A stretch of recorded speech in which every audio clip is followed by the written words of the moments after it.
Wait, we're rolling now? Are you ready? I'm ready. He's had practice today, all right?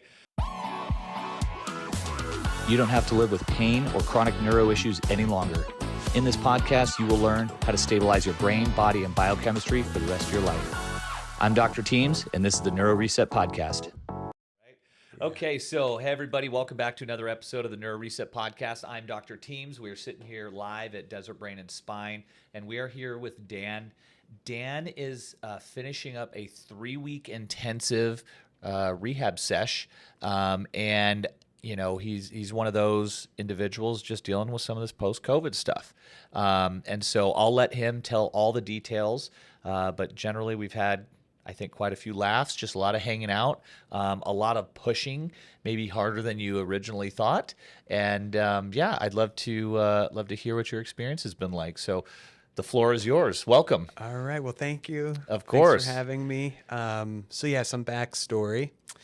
So first, where are you in from? Oh yeah. So I'm in from Los Angeles. Okay. And so let's see, in 2022, started noticing anytime I exercised or exerted myself, I would have a horrible crash afterwards.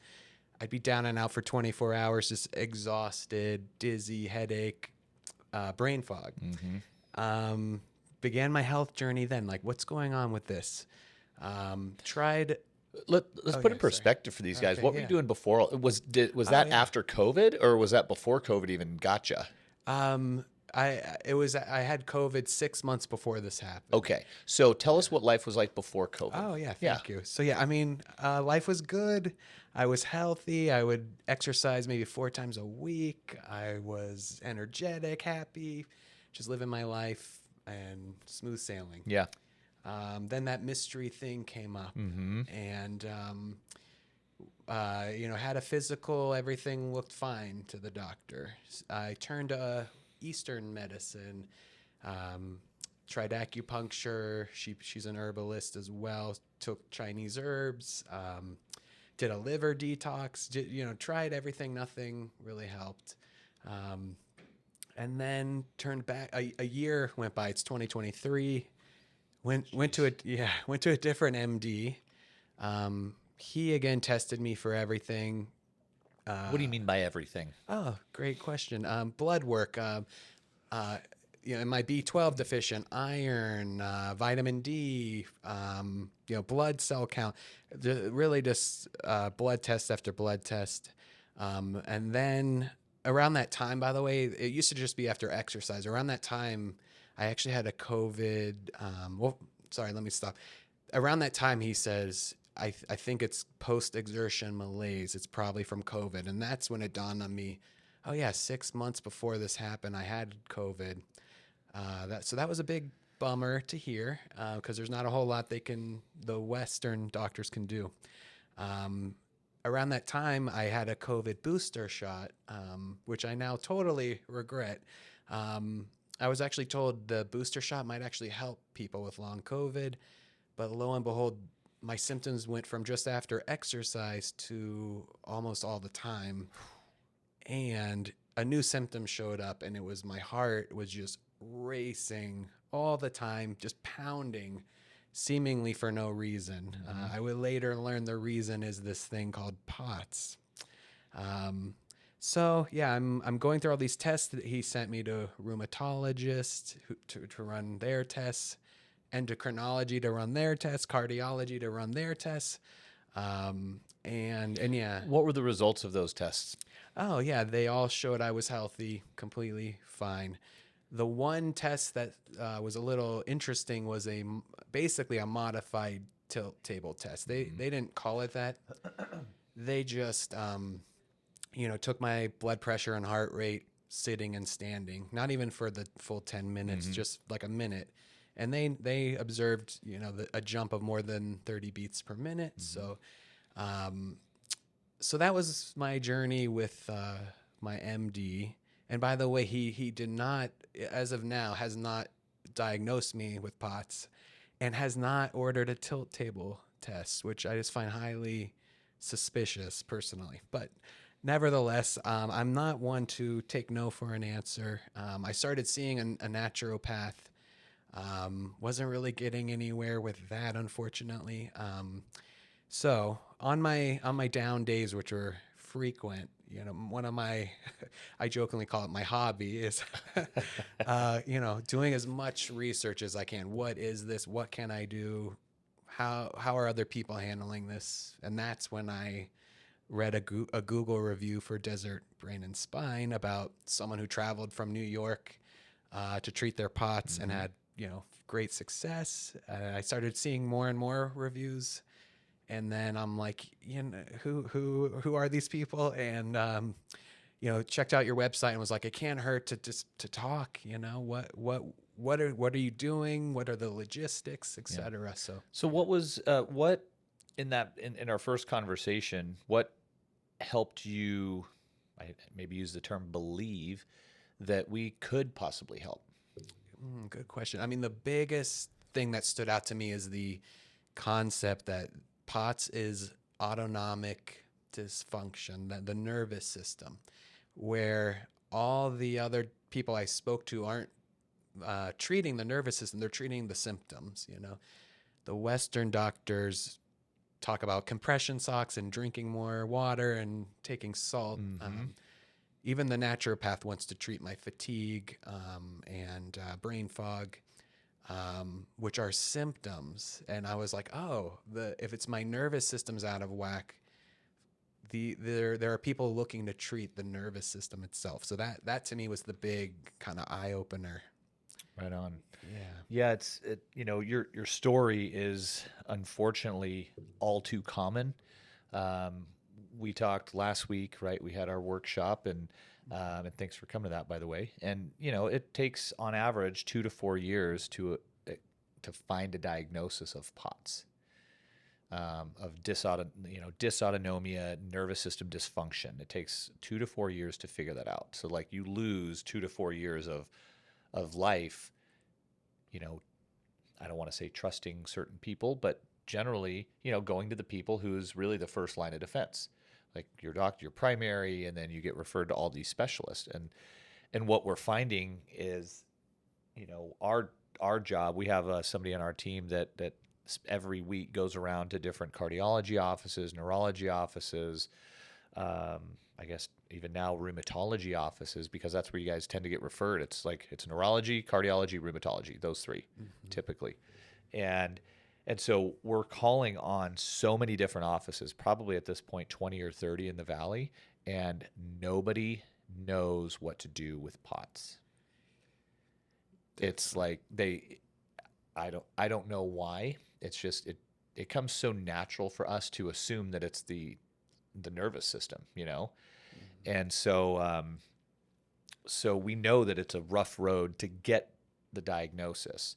Right. So for everybody listening, here's something that you can do. Just go on Amazon. Honestly, you could probably go on our website if it's still up there and just grab and purchase a pulse oximeter. It's one of those things you put on your finger and it measures your heart rate. And so the modified tilt table test, like you described, there's so many different ways to describe that. Yours said from sitting to standing. That's pretty severe if it's going 30 beats from sitting to standing, because usually you test from laying down to standing up. And so the way you do a modified tilt table test is roughly, technically it's about 10 minutes laying down. You wait for your heart rate to stabilize, and basically what that average number is while you're laying down, not talking, right? Because if you talk, it'll increase your heart rate. So if you're not talking, laying on your back, and you basically take an average of that heart rate while laying down over the course of that 10 minutes, and then you stand up and you look for a spike above 30 beats a minute in adults over 20 years old. 20 years old and older, the diagnostic criteria is for that heart rate to jump more than 30 beats a minute. Conversely, I don't know if that's the right word, but as a 19-year-old and under, so as a kid, you're looking for 40 beats a minute, right? And so it's actually really nice to see that you fit in a box when you first realize that somebody's looking for something specific, and you're like, hey, we're thinking it might be POTS, and we want to do this test on you. Okay, great. It's positive for what we tested. Technically, we should send you for a tilt table test, right? It's not the end of the world if they don't, because if a basic, inexpensive piece of equipment can pick it up, pretty much without a doubt, the fancy stuff is going to pick it up as well. And the test is a little bit different because what happens is you're laying on a table with a little foot panel, right? So your feet are up against that, but you're also strapped in so you won't go anywhere. So I have not personally done a tilt table test with a cardiology and neurology office, so I'm not exactly positive the intensity of the strap down to the table. But a lot of people who don't pass out in the regular daily living or the regular daily life, they'll pass out on that table. I think it might be because their legs are not fully active in holding themselves up in gravity, which when it causes muscle contraction, it pushes blood flow back up towards your head. That makes right? sense. And so a lot of people will pass out and they'll have a positive test, but they're not passing out in the real world. So they're not even thinking about POTS, right? Gotcha. And so then there's 3 different types of POTS. Again, you were there Friday, so you know what's going on. But basically, there's a hyperadrenergic, the syncope, and then autonomic neuropathy. And so that one we don't technically treat. We can certainly help with some of the symptoms by working with the nervous system to improve the overall function, but that one's just a little bit different. So it's the syncope stuff where people black out, like stand up and pass out because they can't get enough blood to their head. The other is the hyperadrenergic, which is more like anxiety tends to be related to that. And so with the anxiety piece, you get constriction so hard that like you can't get blood flow. So 2 different versions of not getting enough blood flow to the head. So interestingly, almost all of your tests are going to be normal in that situation, right? Because there's no major dysfunction in an organ other than the integration of your nervous system, right? And so that's what's really interesting about this whole POTS thing. You know, it's not absolutely mandatory, but so for you guys at home, you can do that positive or that modified tilt table test, which looks like I usually do 5 minutes in the office just because we don't have a 20-minute time span worked into our initial evaluation.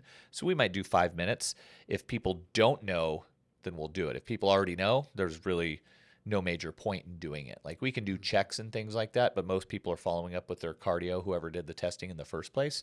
So then we'll usually send it back to get like apples to apples comparison of that heart rate stuff. Gotcha. So all right. So you made the trip. We're almost done with week 3. So generally we do a minimum of 2 weeks for an intensive. And if someone is so bad with POTS, I might not even recommend an intensive because with the fatigue level, you might not be able to handle it. We had to kind of go low and slow with you at first and just feel it out because you were able to be upright-ish, but you weren't totally functional, right? Like you weren't working at the time, correct? Right, I was not. And so here we are, like you're walking around, you're jogging on the treadmill, we're doing physical exercise, you know. Where are we now? Like we've done this for 2.5 weeks, almost 3 weeks. What's different so far? And what was the process like compared to, you know, working with, like you said, Western medicine? Okay, yeah, and I want to even touch on the decision to come out here. Okay. You know, so it was great to talk to you and figure out, you know, what does this even entail? And then, you know, it was a big commitment of time and energy to be out here, like you said, 3 weeks. And but as I did my research, I got to talk to a former patient. I had this moment of, you know, what will I be doing if I don't come out here, right? I'm basically bedridden or couch-ridden all day, not working, not well. And like I said, my biggest hobby was Googling how to get over this. You know, Google University, that thing's scary, right? It's scary. Yeah. So yeah, long story short, I'm like, you know what? This is for me. So I pulled the trigger, came out. And what has it been like? I mean, it's been amazing. It's been hard work, but it's been amazing. There's a whole team here, you know, super, super welcoming. I do feel like family.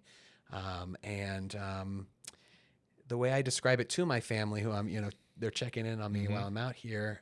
It's like physical therapy or rehab, but for the brain. You know, it's mental exercises, eye balance, working my way up from laying down and doing these exercises to, like you said, today I was on a Bosu ball, balancing and doing some very light core work, some treadmill work.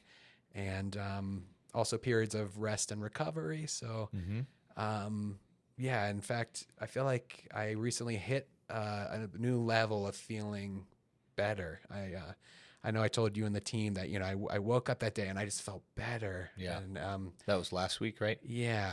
And walking outside, it felt like, oh my God, I miss this feeling of feeling normal. And as I've been told, as you probably agree, that healing, at least for me, healing hasn't been a straight line up and to the right. Right. It's an up and down line going in the right direction. So the good days are getting better. The bad days are, a new baseline of not as bad as Yeah. And that alone is totally motivating Yeah. and inspiring. So That's awesome. yeah.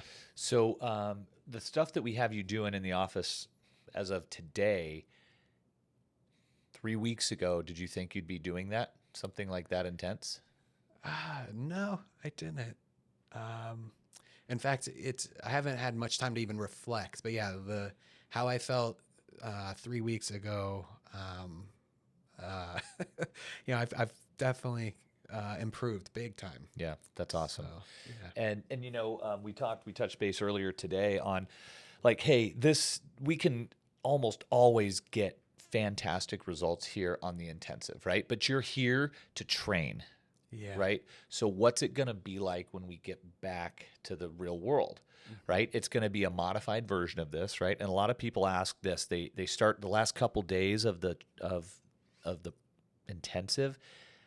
What we tend to see, certainly with individuals with like that are more anxious based, we start to see that anxiety tend to rise and like little triggers start to get them right before they're leaving.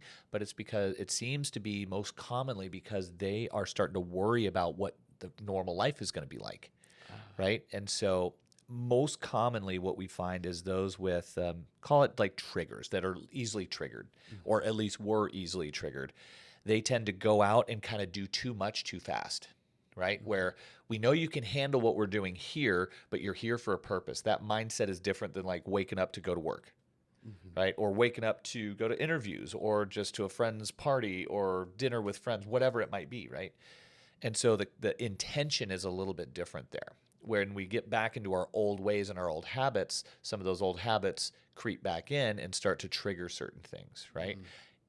Luckily, I don't think you are one of those individuals where we're going to have to worry about certain, like, say, social triggers or anxious-based triggers at all. That's something that we weren't really up against with you, which has been fantastic. For me, I always say it's one less thing to worry about.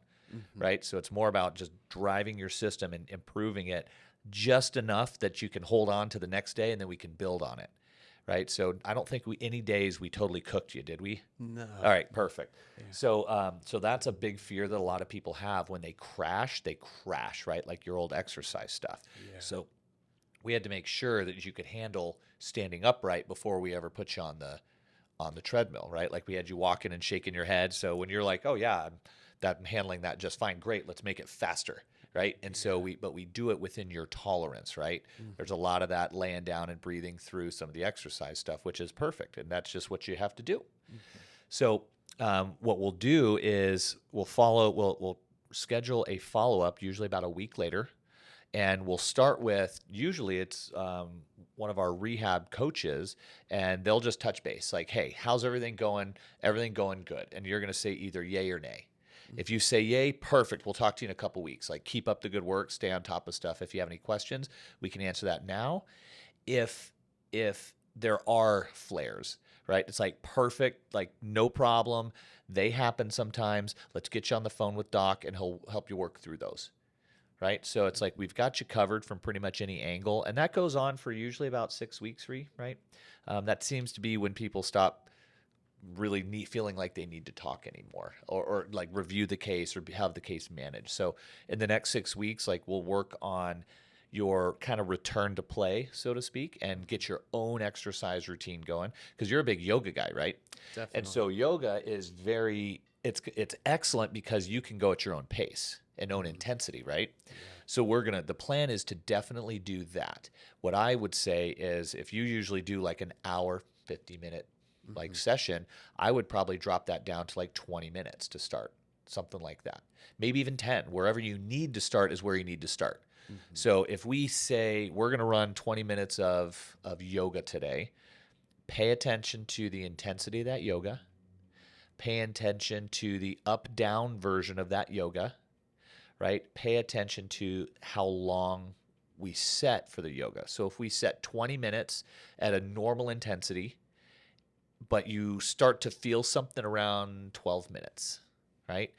What that means is that we've started to hit fatigue, because as you go through this, like, you lose your cardiovascular endurance, you lose your muscle endurance, right? So we gotta really inch forward here. Yeah. So let's say we get to that 12 minutes, right? Well, that 12 minutes we now know is the beginning of your fatigue point. Do we want to keep pushing to 20? Probably not. Certainly with your case, because we have that history of malaise, right? Yeah. And so what I would suggest is when you get at whatever number you hit, let's say we plan for 50 minutes, and at 8 minutes you start to fatigue. No problem. Your new program is, number one, going to be lessen the intensity and either try to make it again to 8 minutes or just reduce it to like 6 minutes, right? And so whatever we're going to do is we're going to use basically the 80% rule. So wherever your fatigue point is, we're going to take about 80% of whatever the intensity, time, whatever it may be, and that's the level you're going to hang out for the next week, right? So we're going to do maybe a little bit of walking and whatnot, right? Just stay out there. You're like, oh, I was totally fine for 15 minutes, but I fatigued afterwards for a little bit. Cool, let's make it 12. That would be 80%, right? And so you just keep the same intensity, try 12, and you're like, hey, I was actually fine after 12. Great, we'll stick with 12 for the next 5 days, and then we'll bump it up to 15 again, see what happens. And you're like, hey, 15 was fine. Let's go for 18. 18 was the point, so we'll bring it back down to 15. And so you're kind of always testing and then bringing it back to the safe zone. Testing, bringing it back to the safe zone. So that's on cardiovascular work, high-intensity training. Like we had somebody 2 weeks ago. They felt good enough to go and do an exercise, and they haven't for a long time. They went out and immediately did a high-intensity interval training. I'm like, okay. Like, what the heck? Give yourself, what was that problem? Oh, it was blacking out. This person, their whole vision blacks out, right? Basically, kind of like an ocular migraine, like a bilateral type of vision loss that they have. And they feel like they're going to pass out, but they don't pass out. And so they did the high intensity, kind of getting back into the old habit. And then the next day they tried the same thing, but way less intense, just a normal intensity workout, and they handled it just fine. So we know that that's where they need to live for the next couple of weeks while they build their endurance back up, both muscular stamina and cardiovascular endurance. So then eventually they'll be able to get to that high intensity training. But just because you can't do right now what you used to could, doesn't mean that you're not going to get there. It took you how long to get to that point? Right? Usually with yoga, it's years of practice before you get to a point where you can like do the handstands and headstands and all that stuff. But that's kind of the game plan with anyone, but that's more so your specific game plan, right? Yeah, and I will say, like, that's been my challenge before even coming here. On a good day where I feel good, I'm like, let me do exactly what I was doing before. You know, let me do a bunch of exercise, and then horrible results. Just cooks you, right? Yeah. Gosh, I don't remember who said it, but it was sometime in the last like 6 weeks someone said this, and we've been saying it ever since. What tends to happen in situations like that is you start using tomorrow's energy today, right? And so you don't have a whole lot of that energy pool to pull from, and so that's why we have to watch how hard we push. Yeah. So part of the program is, most people, is calming the nervous system down, right? The other part is rewiring it. And then the other piece of it is getting you back in physical shape, right? And it's every single case we've dealt with or worked with has the last piece of the puzzle is almost always the cardiovascular. You know, it's funny, we can pretty well tell where someone's level of function is, whether they have a job or not. Yeah. And so I don't know. I don't want to give a percentage to a percentage, but it seems like if you're usually 60 to 70% function, usually people can still hold their jobs. Anything less than that, they cannot maintain work. And so we understand how hard we can push at those times then. Gotcha. Right? Like just getting up and out of bed and brushing your teeth and getting ready is like a significant amount of work required, let alone an 8-hour workday. Yeah. You know? Yeah. Before coming here, I think I rated myself 30% functioning, and I feel like I had 1 or 2 hours of productivity a day. So yeah, that would not work for a full-time job. For sure. Yeah. So out of curiosity, where would you say you are now? Oh, good question.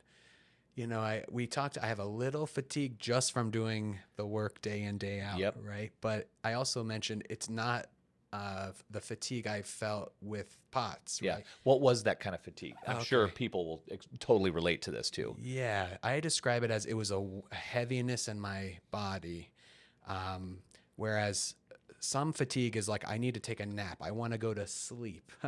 The POTS fatigue, it was like my bones were heavy and it was just aching to carry around this body Yeah. from bed to the bathroom. Yeah. So I feel that fatigue is gone, that heaviness. Awesome. Yeah, I just feel after doing hard work every day, I might need a nap in the afternoon. For sure. But with that said, I'm probably 75 to 80%. Awesome. Yeah. Fantastic. Yeah. So, to kind of summarize, Dan showed up at roughly 30% function. Body was heavy and brain was heavy in a way, right? Oh, yeah. Fatigued. Yeah. We start working. We graduate from laying down to seated to standing to physical activity. Midway through the second week is when you started to report, quote unquote, the normal feeling creeping back, right? Yeah. And in full what's the word, clarity. You end up getting a massage that week too, right? And so Yeah. that piece of the puzzle, right? We always say it takes a village to help you guys. And so I know what our role is. Our role, I think, in this situation is to show you and educate you on how to do it and how to get back to the level you want to be. Right? I don't think because you're in LA and we're here, we don't have the ability to do all of it unless you're here another probably 2-3 weeks, which you're welcome to be if you want, but you got a life to get back to, Yeah. And so that 75, 80%, building that momentum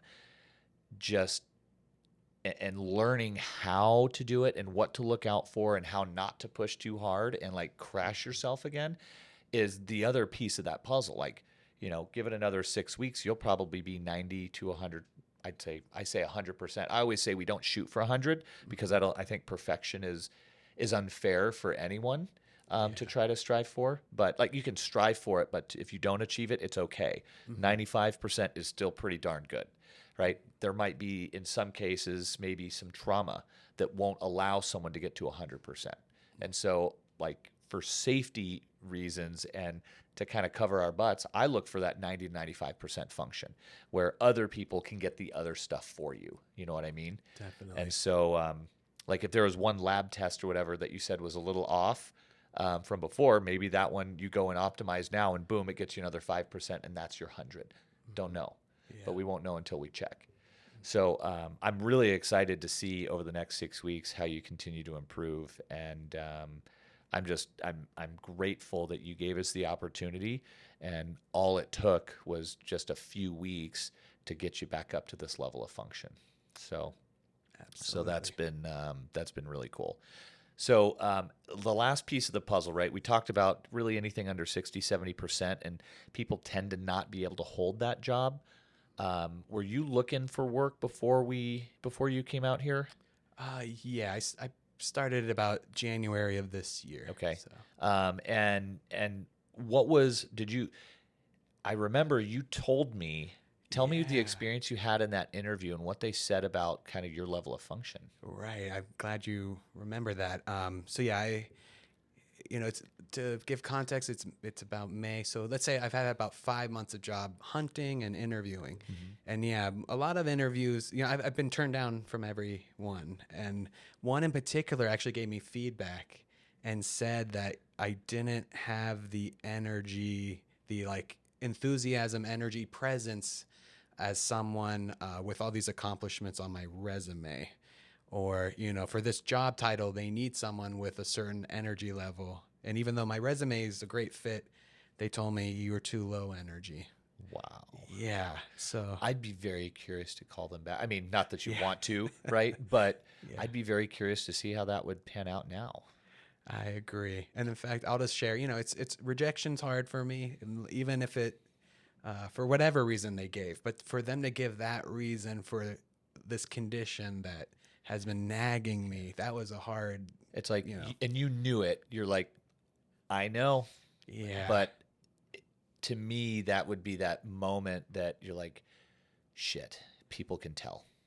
Exactly. Or I've got to do something. It's not just to feel better. Like, this is affecting my career. Yeah. So, Wow. so yeah. So, now that you've been through some of this, you've had your own experiences, you've had your experience here. What would you tell some of the listeners who might be dealing with this stuff? What would you tell them? Wow. A lot comes to mind. We got plenty of time, man. Okay, awesome. The first thing that comes to mind is that mindset. We talked briefly about how a lot of POTS patients you see have an anxiety issue, and I have almost none. So I just want to point out, it's a little innate calmness, but I do have a spiritual practice, and that can take many shapes and forms for other people. It could be meditation, prayer, faith, going to a service. But despite my spiritual practice, I did, only now looking back, I was overcome with negativity. It was all I thought about was how bad I felt, and what am I going to do about this, and just this rumination. So in the last couple months, it coincided with coming here. I consciously shifted, and whenever I felt bad, I told myself, this is the healing process. This is how it starts. Just putting my trust in the universe, like, the answers will come if I just stay positive and do the work. So I just want to share that if a listener is not in that positive place yet, I encourage you to think about what I just said, and maybe do some research. There's a lot of motivational speakers, positivity books, etc. Just find your path that gets you to that place of hope again. Yep. And from there, also, I hope the listeners realize you're not alone. I was surprised by how many people are in the same boat as me. And if you're like me and do your research and be curious and be determined, you will find a path to get you to at least 75% where I am today. If not, I'm confident I'll be in 95 and higher, in the coming weeks. Yeah. Yeah. So yeah, don't give up. The answers are out there. You'll find your way. Yeah. Awesome. Yeah. Awesome. And my last one, and this is going to be more self-plugging. Would you, based on your experience that you've had, would you recommend people reach out to us if they have if they're concerned about their health? Absolutely. Yeah. Yes. Awesome. I mean, I went the full, 9 yards, so to speak. But yeah, at least reach out and talk. At least come in for a visit. At least, look around. If not, give it a try. Yeah. So awesome, man. Yeah. Well, I appreciate you so much. You shared your story at our workshop. You shared your story in depth here. It takes a lot of courage to do that. And I thank you for it. I know other people that are listening, anybody that sees this and, it's that spark of hope. I know they're going to thank you for it. So the main thing I'm going to thank you for is putting in the work. I didn't hear a single complaint out of you for 3 weeks, and we were crushing you. So I really do appreciate your work ethic, and I'm just excited to see you get back to the career path and your life that you had before. So awesome. Thank you for taking the chance and putting some trust in us. And I know the team loved working with you, and I know I did too. Awesome. Thank you. I do want to say, when it comes to the work ethic, I think it's Finding Nemo, the whole just keep swimming. So that was kind of my attitude. I'm just going to keep my head down, do exactly what they tell me to do. over and over and Yep. over. Yep. You touch on something that we kind of ran into this morning, but I know there's no guarantees in healthcare. We know that. We also know that if you do the things that we recommend, we can almost guarantee the results. And I think proof is in the pudding, So Definitely. again, thank you for coming on here, sharing your story. I know a lot of people are going to really enjoy your story because there's a lot of people dealing with exactly what you've been dealing with. So to wrap it up here, this was Dan. Thank you so much, everybody. If you're listening, give a short round of applause for Dan. Thank you. And this is the NeuroReset Podcast. This is Dr. Teams.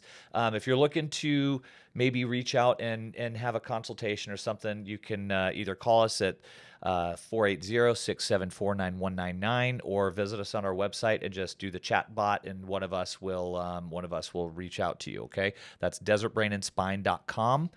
We're here in Phoenix, Arizona. I know it's a little warm this summer, but we would love to have you. The rooms are very air conditioned and quite efficient. So, all right. Thanks again, Dan, and we will see you guys next time.